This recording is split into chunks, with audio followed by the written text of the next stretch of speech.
Iya. Assalamualaikum warahmatullahi wabarakatuh.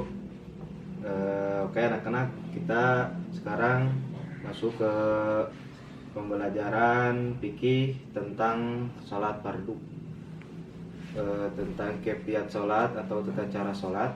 Karena tidak sah sholat kalau tidak tahu tata caranya atau kefiatnya dari takbiratul ihram sampai tahiyat. Oke, kita langsung ke praktek aja lah sekarang. Yang pertama, dalam kefiat sholat atau tata cara sholat, yang pertama itu takbiratul ihram. Takbiratul ihram di situ beda dengan niat. Niat adanya di dalam takbiratul ihram. Jangan niat dulu tapi dibarengkan. Seperti gini. Allah di dalam hati, nawaitu usolli fardhu dhuhri fardhu lillahi ta'ala. Kalau Sundanya, kalau Arabnya usolli fardhu dhuhri arba rakaat mustaqbilal qiblati makmuman karena Allah lillahi ta'ala. Kalau makmum. Nah, kenapa niat harus dalam hati? Karena niat itu emang di dalam hati. Kalau diucapkan itu hukumnya sunnah. Di dalam kitab fikihnya gitu. Lanjut dari takbiratul ihram ke doa iftitah. Tapi doa iftitah itu hukumnya sunat, tidak masuk dalam rukun. Dipakai nggak apa-apa, dipakai bagus menang pahala, tidak dipakai tidak apa-apa, tidak disiksa. Lanjut dari doa iftitah ke Al-Fatihah.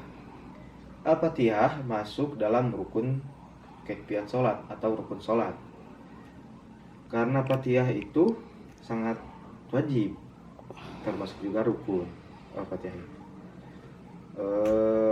Langsung dari Fatihah mampu berdiri kepada manusia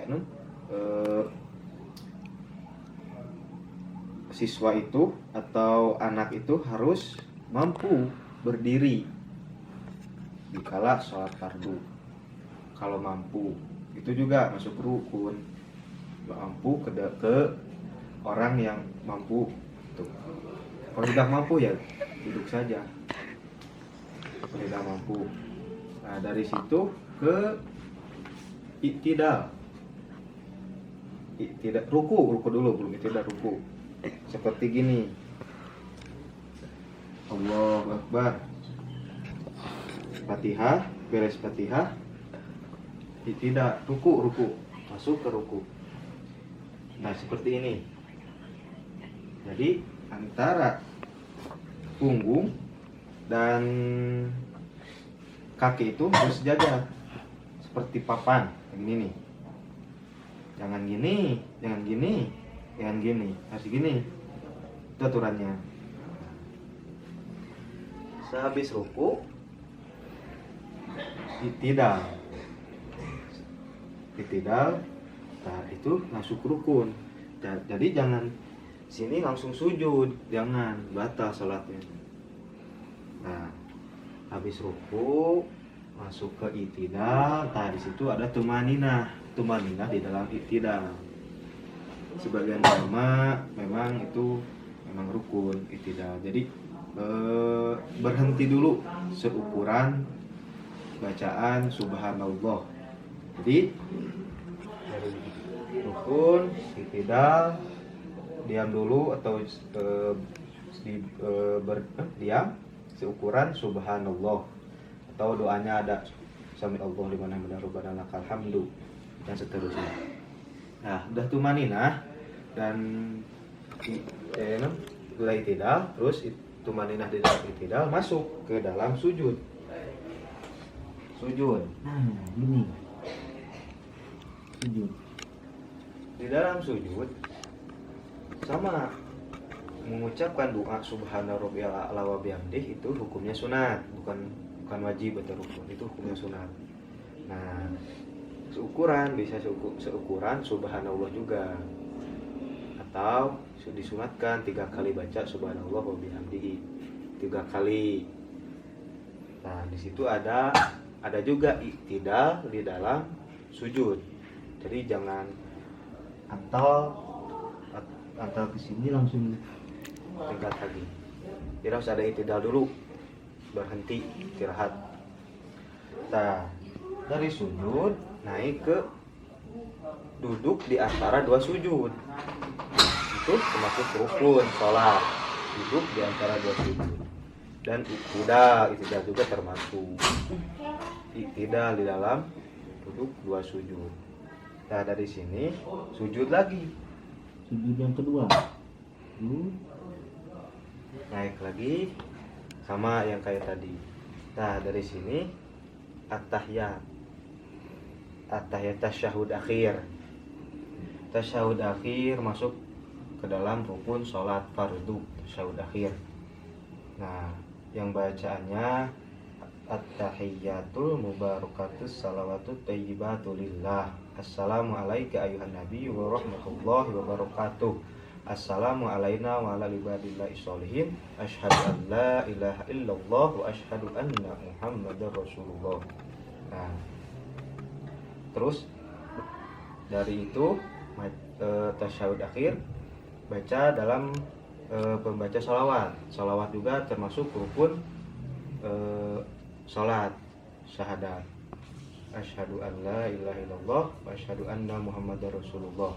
Dan sholawat kepada baginda Nabi Muhammad SAW itu termasuk rukun sholat. Nah, udah sholawat terus salam, baca salam. Assalamualaikum warahmatullahi wabarakatuh. Salam yang pertama termasuk rukun sholat. Salam yang pertama. Adapun salam yang kedua hukumnya sunnah. Salam yang kedua, misalkan assalamualaikum, langsung berdiri bisa, karena salam yang ke kiri atau yang kedua itu hukumnya sunnah. Dan membasuh muka atau mengusap muka itu hukumnya sunat. Mau mengusap muka itu hukumnya sunat, bukan termasuk rukun sholat. Nah, jadi anak-anak, itu tata cara atau kefiat sholat fardu yang diajarkan di dalam syariat Islam. Jadi kita itu sebagai manusia diwajibkan mengerjakan sholat yang 5 waktu. Kenapa diwajibkan? Karena itu perintah dari Allah langsung yang diturunkan kepada Nabi Muhammad SAW. Mungkin segitu dari Bapak. Mohon maaf bila ada kesalahan dari gerakan atau ucapan doanya. Mohon dimaklum karena Bapak juga masih tak belajar, karena ini berhubungan tata cara ibadah itu misalkan Bapak dan siswa murid tidak ditentukan apakah murid yang lebih tinggi ilmunya dari Bapak itu di dalam agama. Sekian dari Bapak. Wallahu muwaffiq ila aqwamit thoriq. Wassalamualaikum warahmatullahi wabarakatuh.